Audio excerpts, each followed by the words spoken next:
I was telling Amy this morning that I'm terrible with anniversary dates. And you probably already know, but in case you don't, yesterday 200,000 people gathered on the Mall in Washington to celebrate the 60th anniversary of the March on Washington and Martin Luther King's I Have a Dream speech. And again, I'm terrible with anniversary dates, and it was not intended, but this is about as fitting a sermon for that as you can imagine. Synchronicity. I will take all the kindness the universe will hand me. Here we go. Last week, I explored Hollywood's first truly great movie, director D.W. Griffith's 1915 epic, The Birth of a Nation. And I was doing research into films of that period when I stumbled onto what became known as race movies. And if you're more curious, by the way, I'll just add, you can go on YouTube. There's a PBS American Experience special titled Midnight Scramble. Midnight Scramble, Race Movies in the U.S. So there is some scholarship on it. Of course, in the silent film era, mainstream motion pictures rarely showed non-white characters, and when they did, as in The Birth of a Nation, they were played by whites in makeup, usually as objects of ridicule or loathing. Movie theaters themselves were segregated, with black film-goers restricted to a separate but unequal area, often a cramped balcony above the balcony, and I'm not even gonna tell you what those were called. Or black folks were excluded entirely. But the humanity and aspiration of the oppressed will find ways to transcend oppression. Okay, that's the takeaway from this whole series. The humanity and aspiration of the oppressed will find ways to transcend oppression. There was a need for motion pictures that featured black human beings, not just white invented caricatures. So, in 1916, two Chicago entrepreneurs, George and Noble Johnson, founded the Lincoln Motion Picture Company to make films featuring black actors in straight, realistic roles. They produced several short subjects, and then a young jack-of-all-trades named Oscar Micheaux sold them the film rights to a novel he had written titled The Homesteader. As an entrepreneur himself, Micheaux was even more remarkable than the Johnsons. When his parents escaped slavery after the Civil War, they moved across the Ohio River and homesteaded outside the hamlet of Metropolis, Illinois. And there they enjoyed a high degree of integration for the Jim Crow era, including the school system. Farming 8 acres, the Micheaux family had income enough to send their children to the Metropolis school, and Oscar was considered a good student, though he was criticized for talking too much and asking too many questions. But he was a strong extrovert and spoke easily to people. As an adult, he followed Horace Greeley's counsel to go west. He homesteaded a farm in South Dakota. He was a bit of a local curiosity there as a black farmer, but he amassed 800 acres. And then during a drought, he took up novel writing, selling his books door to door. Oddly enough, he never learned to drive. He hired a chauffeur to take him from farm to farm, but he still turned a profit on his literary efforts. And The Homesteader, his book, was a largely autobiographical novel about a black man homesteading on the Great Plains. And it attracted the attention of the Johnson brothers at the Lincoln Company, but the headstrong Micheaux demanded to direct the film himself. And he'd never directed a movie, remember, so the deal fell through. Undeterred, Micheaux raised money, got his hands on a camera and equipment, hired actors, and then drove to South Dakota and shot the movie himself. And The Homesteader was the first full-length motion picture made by and for black people. and it's now lost to history. No copies remain, but black audiences in 1918 were starved enough for films that reflected their lives that it actually turned a nice profit. And Micheaux followed up with another full-length feature, this time writing an original screenplay in addition to producing, directing, and doing the camera work. And he titled this one, Within Our Gates, from the biblical reference to the stranger that is within thy gates. As the book of Leviticus puts it, if a stranger sojourn with thee in thy land, thou shalt love him as thyself. For you were strangers in the land of Egypt. Now, for the record, Micheaux actually had a complex relationship with Christianity. He accused preachers of working to keep the Negro in his place. Sometimes, in fact, Micheaux's rhetoric might fit into a Malcolm X speech 50 years later. But Micheaux did know his Bible. Within Our Gates was long considered a lost treasure, same as the first movie, and then, a half-century after it was made, a single damaged print turned up in a mislabeled film canister in, of all places, Spain. Sections of it were missing, and the intertitles, the titles, the little cards between scenes that tell you what everybody's saying, the written dialogue, had to be retranslated back into English. On the other hand, the very fact that there was European distribution illustrates the energy with which Micheaux marketed his movies, which, like everything except acting, he had to do himself. That film is now in the public domain. You can watch it on YouTube. Just search Within Our Gates. You'll get several versions pop up. And if you're going to do that, though, you would be wise to go to Wikipedia first and read the synopsis. That makes it easier to follow the plot gaps. But in a way, I really am sharing my own journey in first stumbling across Micheaux and his movies. If the very word movie was coined to embody pictures that move, I have to tell you, Within Our Gates really moved me. Micheaux denied that this movie was a reply to The Birth of a Nation, but he could not have been unaware of The Birth of a Nation's racism or its violent social impact.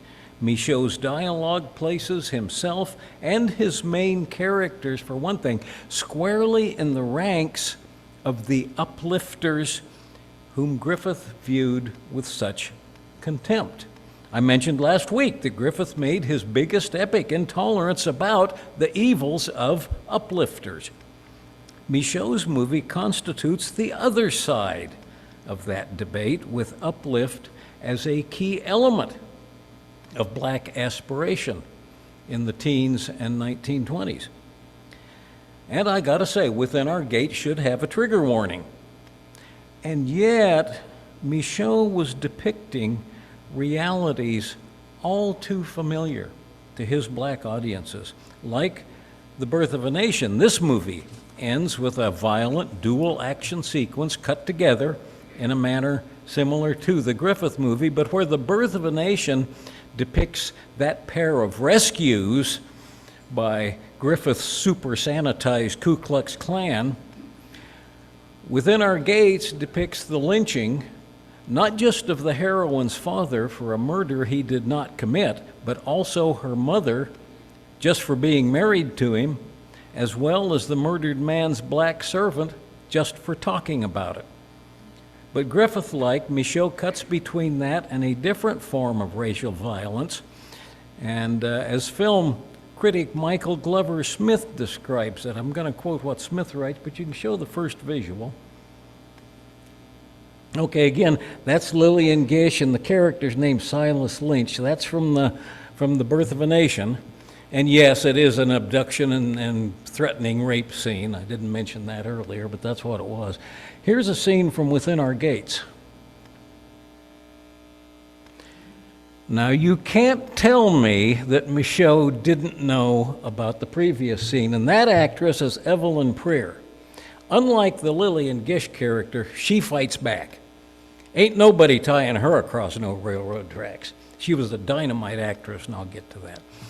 Anyway, Michael Glover Smith writes, this lynching scene is intercut with an equally horrifying scene where a villainous middle-aged white man attempts to rape the young heroine, Sylvia, before recognizing a scar on her chest that identifies her as his own illegitimate daughter.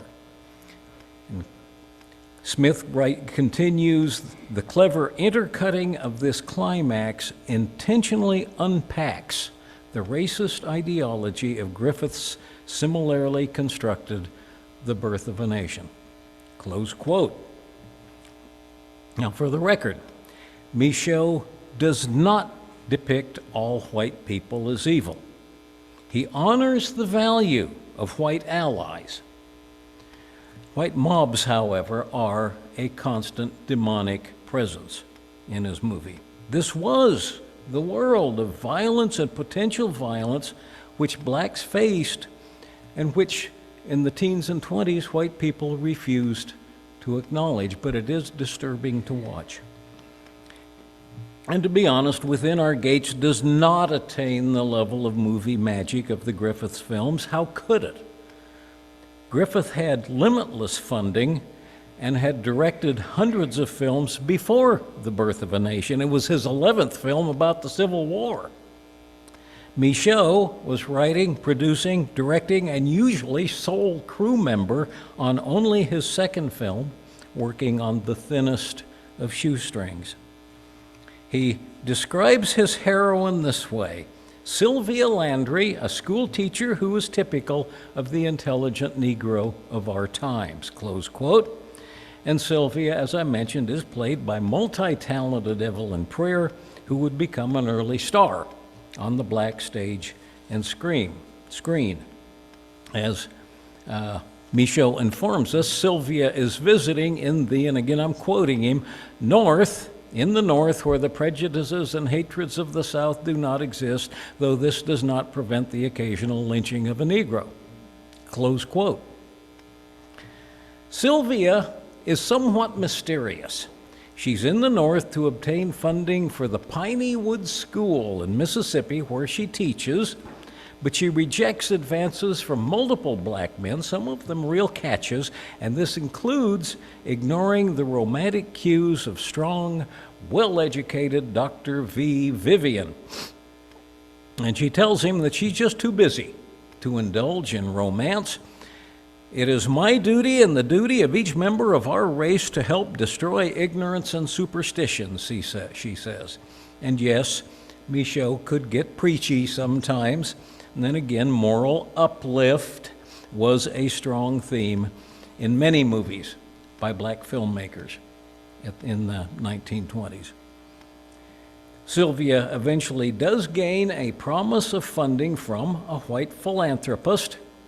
Alas, the philanthropist is hosting a guest from the South who detests blacks, along with any thought of educating them. And again, I'm quoting, lumberjacks and field hands, that's all they're capable of being. Let me tell you, it is an error to try and educate them, the guest says. And this bigoted woman is played by Bernice Ladd, an actress with a striking physical resemblance to Lillian Gish, the female lead in The Birth of a Nation. And again, this parallel is too remarkable to be coincidence. Ain't no accident, gang. Micheaux is having and sharing with his black audiences a little sly fun at Griffith's expense. And this is what resistance looks like. Survival and resistance, survivance. This is what it looked like to Micheaux in 1920. But it's not fun for Sylvia, as, quote, during that sleepless night she could think of nothing but the eternal struggle of her race and how she could uplift it. And in the end, her work does pay off. The philanthropist sees through the Southern guest's prejudice and sends the Piney Wood School 10 times the amount they had asked for. Happy ending. Needless to say, someone sending a check to a struggling rural school is hardly a high-energy climax to a movie. So to provide more action, Micheaux inserts a long flashback in which Sylvia's friend describes Sylvia's mysterious past to Dr. Vivian. And that is where Micheaux depicts the lynchings, the attempted rape, and the revelation that Sylvia is actually the daughter of a philandering white landowner whose only decent act apparently was to slightly compensate the unnamed mother by paying for Sylvia's education. And if anyone thinks this plot device is far-fetched, that is precisely the relationship South Carolina Senator Strom Thurmond had with his illegitimate black daughter, Essie Mae Washington Williams, as revealed shortly after his death in 2003. This was not life imitating art. This was a black movie maker depicting a reality that was all too common in black life, which white audiences refused to acknowledge. And this still plays out in our own time. Each time a member of the dominant culture refuses to acknowledge a marginalized person's lived experience, unless marginalized persons can somehow prove it. Within Our Gates, closing scene also parallels the birth of a nation, as Dr. Vivian asks Sylvia to marry him. Dr. Vivian loves Sylvia, no matter her origin, and implores her not to reject him because he's American-born. She has a problem with American men, which maybe is understandable given the circumstances. Be proud of our country, he tells her. We should never forget what our people did in Cuba under Roosevelt's command, and later in France, from Bruges to Chateau-Thierry, from Saint Mihiel to the Alps. Be proud of our country, always. And that's when I burst into tears, watching this poignant mix of words that said one thing and pictures that said quite another. Micheaux was not just saying, be proud of our nation, of course, but more importantly, I think, be proud of our people. But I, as a comfortably retired Euro-American, had to sit in humble awe before aspiration, resilience, patriotism, a word that Micheaux actually uses, so huge in the face of centuries of the racial horrors meted out to him and his people. Be proud of our country. That does not mean it cannot be improved.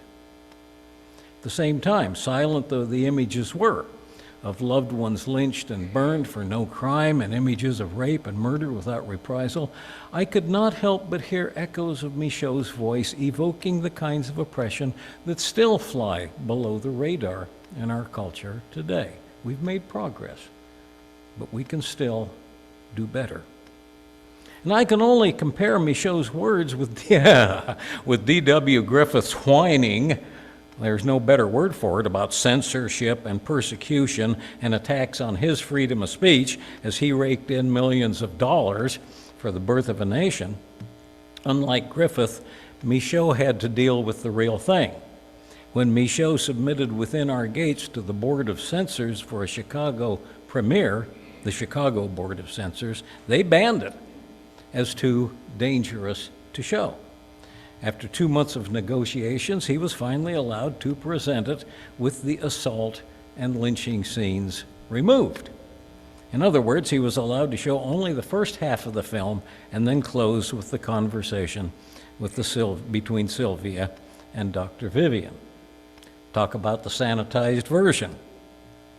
Later that same year, Micheaux released another controversial film, The Symbol of the Unconquered, and that's the one you saw the still photos from. The Symbol of the Unconquered is about black homesteaders and prospectors on the western plains, and when corrupt white townsfolk learn that the hero's land sits atop a valuable oil reserve, they send their night riders to burn down his holdings, frighten him away, and if necessary, kill him. And like within our gates, the symbol of the unconquered was considered lost for decades. And this time, Belgium was the nation where a single print was finally discovered. And I got to tell you, Micheaux's distributive entrepreneurship just amazes me. Unfortunately, one reel of this motion picture, they would come on a set of reels. And they had to have 2 projectors, at least in major theaters, and switch between projectors. Unfortunately, one reel of this picture remains missing, the one showing the Ku Klux Klan attack on the black prospector.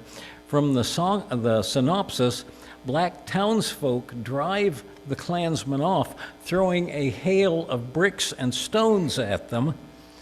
And at some point, apparently, the idea of the Klan being driven away by blacks in such a humiliating manner was too much to bear for someone who had custody of that print, so that reel disappeared forever.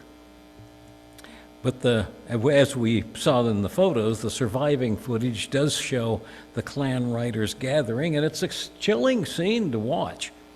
The evil gleam of the riders' hoods, torches burning, lightning like flashes and streaks as they gallop past the camera on slow exposure 1920s era film at night.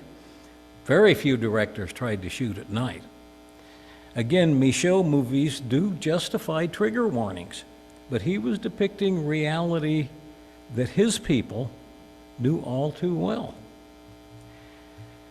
Of course, D.W. Griffith filmed his Klan scenes in the daylight more like a medieval tournament than mounted terrorists. Micheaux's night imagery is far more disturbing and far more realistic. And my undergraduate film history contained a long chapter on D.W. Griffith, calling him the father of all film technique, which is not incorrect.